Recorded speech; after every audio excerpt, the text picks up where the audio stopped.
صحیح بخاری شریف میں ہے، سیدنا ابو ہریرہ رضی اللہ تعالیٰ عنہ فرماتے ہیں کہ میں نبی محترم صلی اللہ علیہ وسلم کی بارگاہ میں حاضر ہوا، اور حاضر ہو کر میں نے عرض کیا، رسول اللہ صلی اللہ علیہ وسلم، میں آپ سے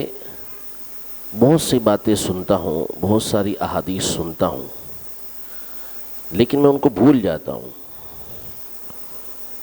تو نبی پاک صلی اللہ علیہ وسلم نے ارشاد فرمایا کہ ابسط رداءک یا ابا ہریرہ،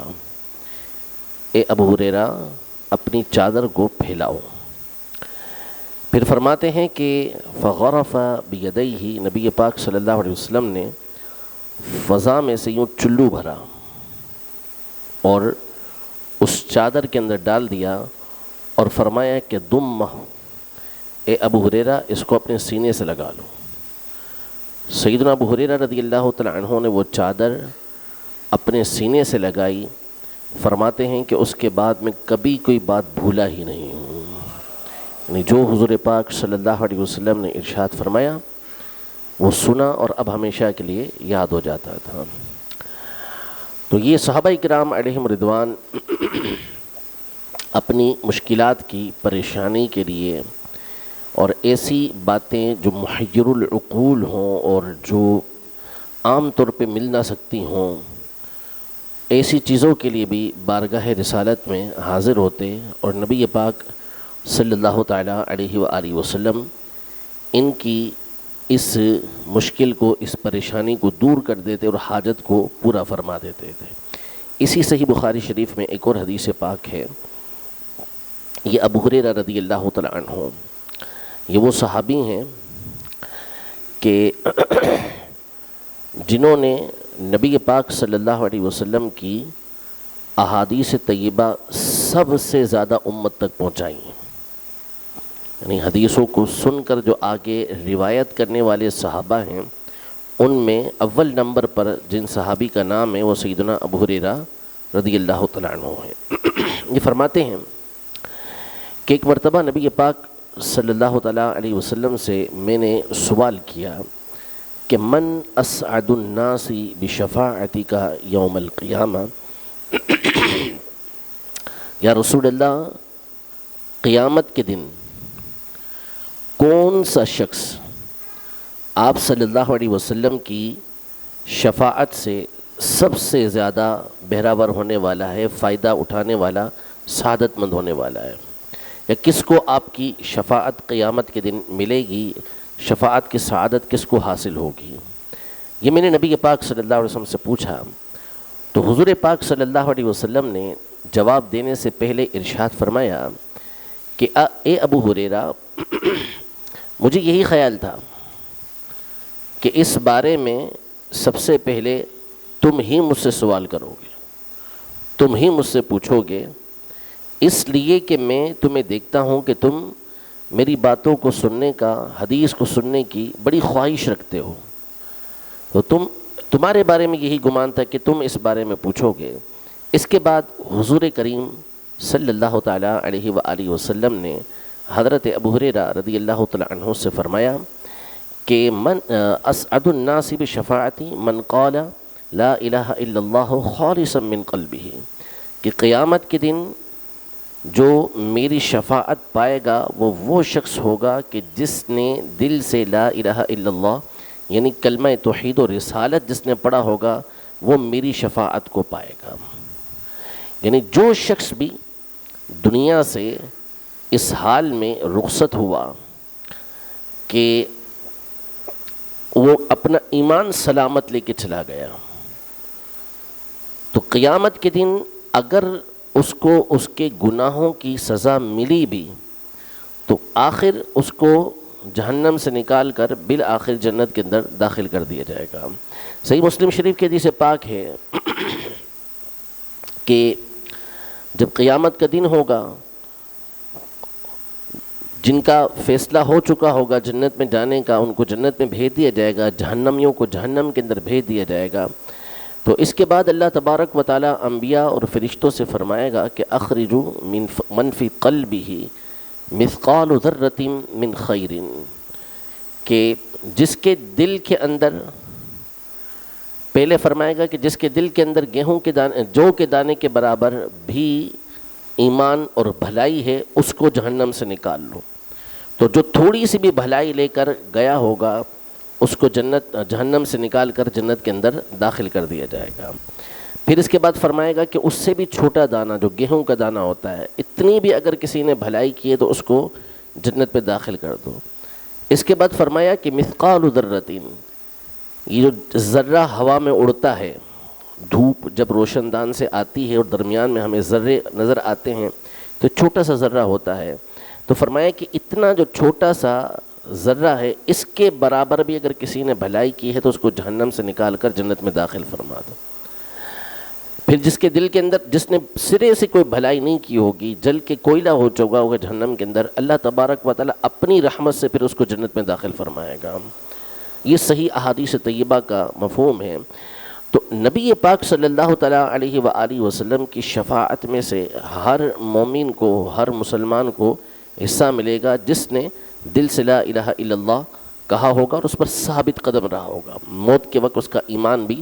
سلامت رہا ہوگا۔ یہ سیدنا ابو ہریرہ رضی اللہ تعالیٰ عنہ کی ایک اور حدیث ہے۔ ایک اور حدیث مبارکہ اس حوالے سے سماعت فرمائیے، بڑی خوبصورت حدیث ہے کہ نبی پاک صلی اللہ علیہ وسلم، یہ بھی صحیح بخاری شریف کی حدیث پاک ہے کہ نبی پاک صلی اللہ تعالیٰ علیہ وآلہ وسلم نے ایک مرتبہ جو مال مسلمانوں کا جمع ہوا تھا، اس پر حضرت ابو ہریرہ رضی اللہ تعالیٰ عنہ کو نگہبان مقرر کیا کہ آج رات تم نے اس کی حفاظت کرنی ہے تاکہ کوئی اس میں سے چوری نہ کر جائے۔ تو سیدنا ابو ہریرہ رضی اللہ تعالیٰ عنہ فرماتے ہیں کہ رات میں اس غلے کی نگہبانی کے اندر لگا رہا تو میں نے اچانک دیکھا کہ ایک شخص آیا اور اس غلے میں سے، اس مال میں سے غلہ اپنے تھیلے کے اندر بھرنے لگا۔ میں نے اس کو پکڑ لیا اور میں نے اس سے کہا کہ یہ تم کیا کر رہے ہو؟ تو اس نے کہا کہ میں بہت غریب آدمی ہوں اور بچے بھوکے ہیں۔ اپنی اس نے التجائے پیش کی کہ غربت ہے، گھر کے اندر پریشانیاں ہیں۔ تو کہتے مجھے رحم آ گیا، میں نے اسے چھوڑ دیا۔ صبح ہوئی، حضور پاک صلی اللہ علیہ وسلم کی بارگاہ میں حاضر ہوا تو حضور پاک صلی اللہ علیہ وسلم نے فرمایا کہ اے ابو ہریرہ، تیرے رات کے چور کا کیا ہوا؟ ابھی بتایا نہیں نبی پاک صلی اللہ علیہ وسلم کو، انہوں نے گزارش نہیں کی کہ رات ایسا معاملہ پیش آیا۔ حضور پاک صلی اللہ تعالیٰ علیہ وسلم نے فرمایا کہ تیرے رات کے چور کا کیا ہوا اے ابو ہریرہ؟ یہ پچھلی بات کا ذکر کیا،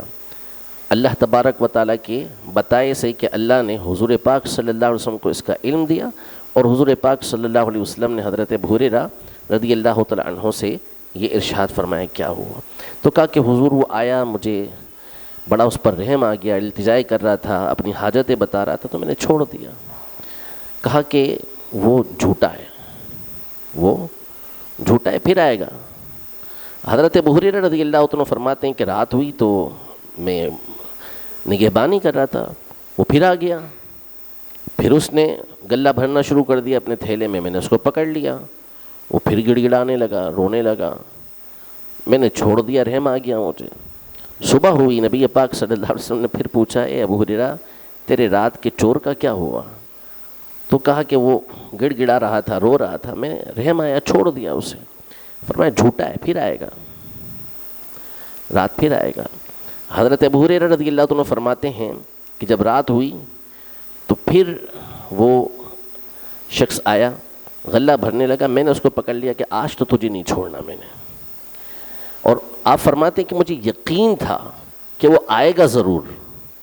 اس لیے کہ حضور پاک صلی اللہ علیہ وسلم نے فرمایا کہ آئے گا۔ تو یہ اعتقاد پختہ تھا ان کا کہ وہ آئے گا ضرور، اس لیے کہ حضور پاک صلی اللہ علیہ وسلم نے فرمایا۔ وہ آیا، اور یہ صحابہ میں سے سب کا یہ اعتقاد تھا۔ حضرت علی رضی اللہ تعالیٰ عنہ کو نبی پاک صلی اللہ علیہ وسلم نے ہجرت کی رات اپنے بستر پر سلایا تھا کہ یہ جو امانتیں ہیں یہ لوٹا کر کل مجھ سے مل لینا، یعنی پھر مجھ سے مدینہ منورہ میں مل لینا۔ حضرت علی رضی اللہ تعالیٰ عنہ کو معلوم تھا کہ گھر کے باہر چاروں طرف دشمن موجود ہیں، جو حضور پاک صلی اللہ علیہ وسلم کو شہید کرنے کے ناپاک ارادے سے آئے ہیں اور یہ دشمن ہیں، لیکن یہ فرماتے ہیں کہ مجھے دوسرے راتوں کے مقابلے میں اس رات اچھی نیند آئی کہ مجھے پتا تھا کہ میں نے جا کے نبی پاک صلی اللہ علیہ وسلم سے ملنا ہے۔ تو ابو ہریرہ رضی اللہ عنہ فرماتے ہیں کہ اس نے آنا تو تھا، کیونکہ حضور پاک صلی اللہ علیہ وسلم نے فرمایا تھا، اور اس پر اتنے صحیح حدیثوں کے اندر واقعات موجود ہیں کہ ایک پورا بیان اس کا الگ سے ہو جائے۔ بہرحال وہ آیا، غلہ بھرنے لگا، پکڑ لیا، تو اب التجا کرنے لگا، تو کہا نہیں تو چھوڑنا تو نہیں ہے تجھے، تو روز آ جاتا ہے۔ تو اس نے کہا کہ مجھے چھوڑ دو، میں تمہیں کام کی ایک بات بتاتا ہوں۔ تو کہا کیا؟ کہا کہ اگر رات کو تم سوتے ہوئے آیت الکرسی پڑھ لو تو صبح تک تمہیں شیطان نقصان نہیں پہنچا سکے گا۔